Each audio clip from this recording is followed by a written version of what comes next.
Channel के राही असी फिर तो जुड़ चुके हैं तुहाडे नाल। ते जिस तरह कि सारे ही जानते ने कि साडी जिहड़ी नौजवान पीढ़ी है वो कई कारणों दे करके अपने राहां तो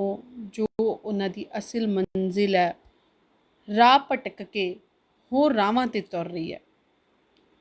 पर ये राह क्यों नौजवान पीढ़ी दे राही चुने जा रहे हैं,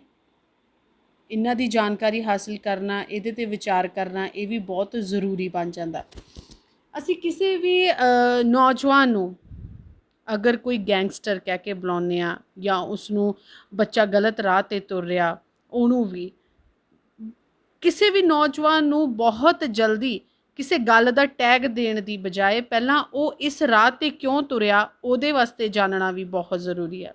आपां अज तो 9 दिन पहलां दी गल करी जावे तो जयपाल भुल्लर अते जसप्रीत सिंह, जिन्हों कि जसप्रीत बाबा भी कहा जाता है, एक बच्चा गुरसिख बच्चा है वो जिहड़ा नौजवान है, और जयपाल भुल्लर बंगाल दे विच जाके इन्हां दोवां दा पुलिस अधिकारियों का दिन दिहाड़े शरेआम इन्हां दे राहीं कतल किया गया। और इत्थे गल भी है 19 साल तो जिहड़ा जयपाल भुल्लर, जिन्होंने गैंगस्टर जयपाल भुल्लर कहा जाता है, वो 19 साल तो अपने घर नहीं सी आया। शायद वो इस राह उपर तुर पिया सी, जिथे अजिहे राहां दे उत्ते तुर पिया सी जिथों उहदे वास्ते वापस आउणा औखा हो गया सी। पर उहने ये राह क्यों चुने, क्यों जिहड़ी साडी नौजवान पीढ़ी आ ਉਹ ਇਹੋ ਜਿਹੇ ਰਾਹ ਚੁਣ ਲੈਂਦੀ ਆ, ਇਹੋ ਜਿਹੇ ਰਸਤਿਆਂ ਦੇ ਉੱਤੇ ਤੁਰਨਾ ਸ਼ੁਰੂ ਕਰ ਦਿੰਦੀ ਆ, ਇਹ ਵੀ ਇੱਕ ਸਾਡੇ ਲਈ ਸਵਾਲ ਹੈ। ਤਾਂ ਹੁਣ ਇੱਥੇ ਗੱਲ ਇਹ ਹੈ ਕਿ ਸਾਰੇ ਜਾਣਦੇ ਨੇ ਕਿ ਬੰਗਾਲ ਦੇ ਅੰਦਰ ਇਹ ਦੋਨੋਂ ਸੀ। ਬੰਗਾਲ ਦੇ ਵਿੱਚ ਬੰਗਾਲ ਪੁਲਿਸ ਔਰ ਇੱਥੋਂ ਪੰਜਾਬ ਪੁਲਿਸ, ਇਹਨਾਂ ਦੇ ਰਾਹੀਂ ਮਿਲ ਕੇ ਜੈਪਾਲ ਭੁੱਲਰ ਤੇ ਜਸਪ੍ਰੀਤ ਸਿੰਘ ਦਾ ਜਿਹੜਾ ਐਨਕਾਊਂਟਰ ਕੀਤਾ ਗਿਆ। ਲੇਕਿਨ ਹੁਣ ਜਿਹੜੇ ਜੈਪਾਲ ਭੁੱਲਰ ਦੇ ਪਿਤਾ ਜੀ ਨੇ, ਉਹਨਾਂ ਦੇ ਰਾਹੀਂ ਇਹ ਕਿਹਾ ਜਾ ਰਿਹਾ ਹੈ ਕਿ ਜਿਹੜਾ ਇਹ ਅਧਿਕਾਰੀਆਂ ਨੂੰ, ਪੁਲਿਸ ਅਧਿਕਾਰੀਆਂ ਨੂੰ ਮਾਰਨ ਦੀ ਗੱਲ ਹੈ, ਇਹ ਸਹੀ ਨਹੀਂ ਹੈ ਔਰ ਇਹ ਪੁਲਿਸ ਦੇ ਰਾਹੀਂ ਇੱਕ ਝੂਠਾ ਐਨਕਾਊਂਟਰ ਕੀਤਾ ਗਿਆ ਹੈ। ਉਹਨਾਂ ਨੇ ਕਿਹਾ ਹੈ ਕਿ ਚਾਹੇ ਅਸੀਂ ਪਿਛਲੇ ਗੱਲਾਂ ਦੀ ਜਿਹੜੇ ਪਿਛਲੇ ਗੱਲ ਜੋ ਵੀ ਹੋਈਆਂ ਨੇ ਉਹਦੇ ਤੇ ਉਹਨਾਂ ਦੇ ਪਿਤਾ ਜੀ ਕਹਿ ਰਹੇ ਨੇ ਕਿ ਮੈਂ ਜ਼ਿਆਦਾ ਨਹੀਂ ਗੱਲ ਕਰਦਾ, लेकिन हुण दे जिहड़े यह एनकाउंटर किया गया वो किते ना किते सानू एक साजिश जापदी है। तो उहदे लई 9 दिन पहलां जयपाल भुल्लर ते जसप्रीत सिंह दा एनकाउंटर किया गया। जयपाल भुल्लर दी जिहड़ी डैड बॉडी है, लाश है, उहदा अंतिम संस्कार आ जिहड़ा परिवार वालियां वल्लों अजे तक नहीं किया गया, क्योंकि उन्हां दे पिता जी ने दोबारा पोस्टमार्टम करवाउण दे लई एक हाई कोर्ट दे विच पटीशन दर्ज कीती सी, एक अर्जी लाई सी। पर अज यह नतीजा निकल के आया कि दोबारा तो पोस्टमार्टम करन दी जिहड़ी अर्जी है वो खारिज कर दी गई है, जिहड़ी पटीशन है वो खारिज कर दी गई है, क्योंकि जिहड़ी हाई कोर्ट का कहना है कि ये जिहड़ा एनकाउंटर है बंगाल दे विच होया, इहदे ते कोई भी अगर सुनवाई, अगर कोई अर्जी दाखिल करनी है, कोई पटीशन दर्ज करनी है तो तुसी बंगाल दे विच जाके ही करो, उत्थों ही ये फैसला जिहड़ा निकल के आवेगा। लेकिन फिर भी जदों असी अज गलबात सुनी है जयपाल भुल्लर दे पिता दी, तां उन्हां दा कहना है कि वो हले भी इंतज़ार करनगे। हुण ये पता नहीं इंतज़ार कितना लंबा जांदा है, कि यह इंतज़ार करते हैं या अंतिम संस्कार कर दिता जाएगा, क्योंकि तुहानूं दस दईए कि जिन्नियां भी गोलियां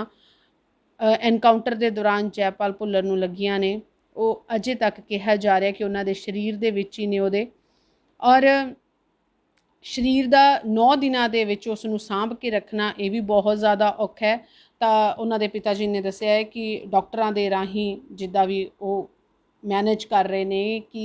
दवाइयां लगा के उसकी डैड बॉडी नूं रखा गया है। तो हुण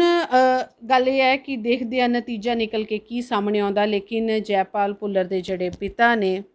उन्हां दा कहना है कि जिहड़ा यह एनकाउंटर है इसनूं वो सही नहीं मानते, कि इहदे पिछे ज़रूर कोई ना कोई साजिश है, अजिहा उन्हां दा कहना है। ਪਰ ਕੀ ਕੁਝ ਨਤੀਜਾ ਨਿਕਲ ਕੇ ਸਾਹਮਣੇ ਆਉਂਦਾ, ਇਹ ਆਉਣ ਵਾਲਾ ਸਮਾਂ ਦੱਸੇਗਾ ਕਿ ਕੀ ਹੁਣ ਇੰਤਜ਼ਾਰ ਕੀਤਾ ਜਾਂਦਾ ਹੈ ਜਾਂ ਫਿਰ ਅੰਤਿਮ ਸੰਸਕਾਰ ਕਰ ਦਿੱਤਾ ਜਾਵੇਗਾ, ਕਿਉਂਕਿ 9 ਦਿਨ ਪਹਿਲਾਂ ਐਨਕਾਊਂਟਰ ਹੋਇਆ, ਅੱਜ 9ਵਾਂ ਦਿਨ ਆ ਗਿਆ ਹੈ। ਤਾਂ ਜਿਹੜੀ ਹਾਈ ਕੋਰਟ ਦੇ ਵਿੱਚ ਪਟੀਸ਼ਨ ਦਾਖਲ ਕੀਤੀ ਗਈ ਸੀਗੀ ਉਹ ਵੀ ਖਾਰਿਜ ਕਰ ਦਿੱਤੀ ਗਈ ਹੈ, ਲਗਾਈ ਗਈ ਅਰਜੀ ਨੂੰ ਖਾਰਿਜ ਕਰ ਦਿੱਤਾ ਗਿਆ। ਪਟੀਸ਼ਨ ਕਿਉਂ ਦਾਖਲ ਕੀਤੀ ਸੀ? ਕਿਉਂਕਿ ਉਹਨਾਂ ਦੇ ਪਿਤਾ ਦਾ ਕਹਿਣਾ ਸੀ ਕਿ ਪੋਸਟਮਾਰਟਮ ਦੁਬਾਰਾ ਕੀਤਾ ਜਾਵੇ, ਲੇਕਿਨ ਹਾਈ ਕੋਰਟ ਨੇ ਕਿਹਾ ਕਿ ਬੰਗਾਲ ਦੇ ਵਿੱਚ ਜਿਹੜਾ ਐਨਕਾਊਂਟਰ ਹੋਇਆ ਤਾਂ ਕੋਈ ਵੀ ਅਗਰ ਤੁਸੀਂ ਅਰਜੀ ਜਾਂ ਪਟੀਸ਼ਨ ਦਾਖਲ ਕਰਨੀ ਹੈ ਕੋਈ ਵੀ, ਤਾਂ ਤੁਸੀਂ ਬੰਗਾਲ ਦੇ ਵਿੱਚ ਉੱਥੇ ਜਾ ਕੇ ਕਰ ਸਕਦੇ ਹੋ। ਤਾਂ ਹੁਣ ਦੇਖੋ ਕਿ ਉਹ ਸੁਪਰੀਮ ਕੋਰਟ ਦਾ ਦਰਵਾਜ਼ਾ ਖਟਖਟਾਉਂਦੇ ਨੇ ਜਾਂ ਇੰਤਜ਼ਾਰ ਕਰਦੇ ਨੇ ਜਾਂ ਜਿਹੜਾ ਅੰਤਿਮ ਸੰਸਕਾਰ ਆ ਉਹ ਕਰ ਦਿੱਤਾ ਜਾਵੇਗਾ। ਲੇਕਿਨ ਅੱਜ 9 ਦਿਨ ਹੋ ਗਏ ਨੇ, 9ਵਾਂ ਦਿਨ ਹੋ ਗਿਆ ਜਿਹੜੀ ਜੈਪਾਲ ਭੁੱਲਰ ਦੀ ਮੌਤ ਹੋਈ ਨੂੰ। ਤਾਂ ਜਿਸ ਤਰ੍ਹਾਂ ਦੇ ਨਾਲ ਕਿਹਾ ਜਾ ਰਿਹਾ ਹੈ ਕਿ ਬੰਗਾਲ ਤੇ ਪੰਜਾਬ ਪੁਲਿਸ ਦੇ ਰਾਹੀਂ ਮਿਲ ਕੇ ਇਹ ਐਨਕਾਊਂਟਰ ਕੀਤਾ ਗਿਆ, ਕਿਉਂਕਿ ਔਨ ਡਿਊਟੀ ਪੁਲਿਸ ਅਧਿਕਾਰੀਆਂ ਦੀ ਜਿਹੜੀ ਇਹਨਾਂ ਦੋਨਾਂ ਦੇ ਰਾਹੀਂ ਹੱਤਿਆ ਕੀਤੀ ਗਈ ਸੀ। ਉਹਨਾਂ ਨੇ ਕਿਹਾ ਕਿ ਇਹਨਾਂ ਦੇ ਨਾਲ ਹੋਰ ਵੀ ਕਈ ਦੋਸ਼ੀ ਸਨ, ਉਹਨਾਂ ਨੂੰ ਤੇ ਪਹਿਲਾਂ ਹੀ ਕਾਬੂ ਕਰ ਲਿਆ ਗਿਆ ਸੀ, ਲੇਕਿਨ ਇਹ ਦੋਵੇਂ ਜਿਹੜੇ ਫਰਾਰ ਦੱਸੇ ਜਾ ਰਹੇ ਸੀ। ਤਾਂ ਬੰਗਾਲ ਦੇ ਵਿੱਚ ਜਾ ਕੇ ਜਦੋਂ ਪਤਾ ਲੱਗਿਆ ਤਾਂ ਬੰਗਾਲ ਦੇ ਵਿੱਚ ਇਹਨਾਂ ਦਾ ਐਨਕਾਊਂਟਰ ਕੀਤਾ ਗਿਆ ਹੁਣ। ਲੇਕਿਨ ਉਹਨਾਂ ਦੇ ਪਿਤਾ ਦਾ ਇਹ ਕਹਿਣਾ ਹੈ ਕਿ ਇਹ ਐਨਕਾਊਂਟਰ ਨੂੰ ਉਹ ਸਹੀ ਨਹੀਂ ਕਰਾਰ ਦਿੰਦੇ ਨੇ, ਕਿ ਕਿਉਂਕਿ ਜੈਪਾਲ ਭੁੱਲਰ ਦੇ ਜਿਹੜੇ ਸਾਥੀ ਨੇ, ਜਿਹੜੇ ਉਹਨਾਂ ਦੇ ਨਾਲ ਰਹੇ ਨੇ ਬਚਪਨ ਤੋਂ ਲੈ ਕੇ ਹੁਣ ਤੱਕ, ਉਹਨਾਂ ਦੇ ਅਜਿਹੇ ਰਾਹਾਂ 'ਤੇ ਤੁਰਨ ਤੋਂ ਪਹਿਲਾਂ ਤੱਕ, ਤਾਂ ਉਹ ਵੀ ਉਹਨਾਂ ਦੀ ਜਿਹੜੀ ਤਸਵੀਰ ਆ ਉਹ ਕੁਝ ਹੋਰ ਬਿਆਨ ਕਰ ਰਹੇ ਨੇ। ਉਹਨਾਂ ਦੇ ਰਾਹੀਂ ਕਿਹਾ ਜਾ ਰਿਹਾ ਹੈ ਕਿ ਅਸੀਂ ਇਸ ਚੀਜ਼ ਨੂੰ ਜ਼ਿਆਦਾ ਸਹੀ ਉਹ ਵੀ ਕਰਾਰ ਨਹੀਂ ਦੇ ਰਹੇ, ਲੇਕਿਨ ਜੋ ਵੀ ਅੱਜ ਤੁਹਾਨੂੰ ਦੱਸੀਏ ਕਿ ਜਿਹੜੀ ਪਟੀਸ਼ਨ ਦਾਖਲ ਕੀਤੀ ਗਈ ਸੀ, ਪਟੀਸ਼ਨ ਦਰਜ ਕੀਤੀ ਗਈ ਸੀ ਹਾਈ ਕੋਰਟ ਦੇ ਵਿੱਚ, ਉਹਨੂੰ ਖਾਰਿਜ ਕਰ ਦਿੱਤਾ ਗਿਆ। ਪੋਸਟਮਾਰਟਮ ਦੁਬਾਰਾ ਕਰਨ ਲਈ ਕਿਹਾ ਗਿਆ ਸੀਗਾ, ਲੇਕਿਨ ਪੋਸਟਮਾਰਟਮ ਦੁਬਾਰਾ ਨਹੀਂ ਕੀਤਾ ਗਿਆ ਹੈ। ਪਰ ਹੁਣ ਦੇਖੋ ਕਿ ਜਿਹੜਾ ਅੰਤਿਮ ਸੰਸਕਾਰ ਉਹਨਾਂ ਦੇ ਪਰਿਵਾਰ ਵਾਲਿਆਂ ਦੇ ਵੱਲੋਂ ਕੀਤਾ ਜਾਂਦਾ ਹੈ ਜਾਂ ਕਰ ਦਿੱਤਾ ਜਾਂਦਾ ਹੈ ਜਾਂ ਇੰਤਜ਼ਾਰ ਕੀਤਾ ਜਾਂਦਾ ਹੈ, ਕਿਉਂਕਿ ਹਾਈ ਕੋਰਟ ਦੇ ਵੱਲੋਂ ਕਿਹਾ ਗਿਆ ਹੈ ਕਿ ਜਿਹੜਾ ਐਨਕਾਊਂਟਰ ਉਹ ਬੰਗਾਲ ਦੇ ਵਿੱਚ ਹੋਇਆ, ਅਗਰ ਕੋਈ ਵੀ ਅਰਜ਼ੀ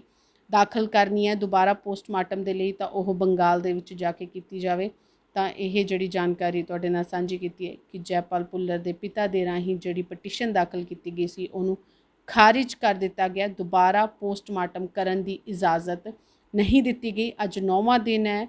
ਜਿੰਨੀਆਂ ਵੀ ਗੋਲੀਆਂ ਐਨਕਾਊਂਟਰ ਦੇ ਦੌਰਾਨ ਜੈਪਾਲ ਭੁੱਲਰ ਨੂੰ ਲੱਗੀਆਂ ਨੇ ਉਹ ਉਹਦੇ ਸਰੀਰ ਦੇ ਵਿੱਚ ਹੀ ਨੇ, ਤਾਂ ਇੰਨੇ ਦਿਨ ਸਰੀਰ ਨੂੰ ਸੰਭਾਲ ਕੇ ਰੱਖਣਾ ਵੀ ਬਹੁਤ ਜ਼ਿਆਦਾ ਮੁਸ਼ਕਿਲ ਹੈ। ਤਾਂ ਉਹਨਾਂ ਦੇ ਪਿਤਾ ਨੇ ਦੱਸਿਆ ਕਿ ਦਵਾਈਆਂ ਲਗਾਈਆਂ ਜਾ ਰਹੀਆਂ ਨੇ, ਉਹਨਾਂ ਦੀ ਬੋਡੀ ਨੂੰ ਜਿੰਨਾ ਸਮਾਂ ਹੋ ਸਕਦਾ ਰੱਖਿਆ ਜਾਏ। ਹੁਣ ਦੇਖਦੇ ਹਾਂ ਕਿ ਸਮਾਂ ਕੀ ਦੱਸਦਾ ਹੈ ਕਿ ਅੰਤਿਮ ਸੰਸਕਾਰ ਕਰ ਦਿੱਤਾ ਜਾਵੇਗਾ ਜਾਂ ਅਗਾਂਹ ਹੋਰ ਅਰਜੀ ਕੋਈ ਦਾਖਲ ਕਰਕੇ ਸੁਪਰੀਮ ਕੋਰਟ ਦੇ ਤੱਕ ਜਿਹਦਾ ਜਿਹੜਾ ਦਰਵਾਜ਼ਾ ਵਾ ਉਹ ਖਟਖਟਾਇਆ ਜਾਵੇਗਾ, ਜਾਂ ਜਿਸ ਤਰ੍ਹਾਂ ਵੀ ਹਾਈ ਕੋਰਟ ਦੇ ਰਾਹੀਂ ਕਿਹਾ ਗਿਆ ਹੈ ਕਿ ਬੰਗਾਲ ਤੋਂ ਜਾ ਕੇ ਤੁਸੀਂ ਉੱਥੇ ਆਪਣੀ ਪਟੀਸ਼ਨ ਦਾਖਲ ਕਰਕੇ ਉੱਥੇ ਕੋਈ ਵੀ ਨਤੀਜਾ ਤੁਸੀਂ ਲੈ ਕੇ ਆ ਸਕਦੇ ਹੋ। ਤਾਂ ਇਹ ਆਉਣ ਵਾਲਾ ਸਮਾਂ ਦੱਸੇਗਾ ਕਿ ਇਹ ਜਿਹੜਾ ਵਾਕਿਆ ਵਾ, ਇਹ ਜਿਹੜੀ ਗੱਲ ਹੈ ਉਹ ਕਿੱਧਰ ਨੂੰ ਜਾਂਦੀ ਹੈ ਔਰ ਕੀ ਇਹਦਾ ਨਤੀਜਾ ਜਿਹੜਾ ਨਿਕਲ ਕੇ ਆਉਂਦਾ ਹੈ। ਤੇ ਹੋਰ ਵਧੇਰੇ ਜਾਣਕਾਰੀ ਦੇ ਲਈ ਤੁਸੀਂ ਜੁੜੇ ਰਹੋ।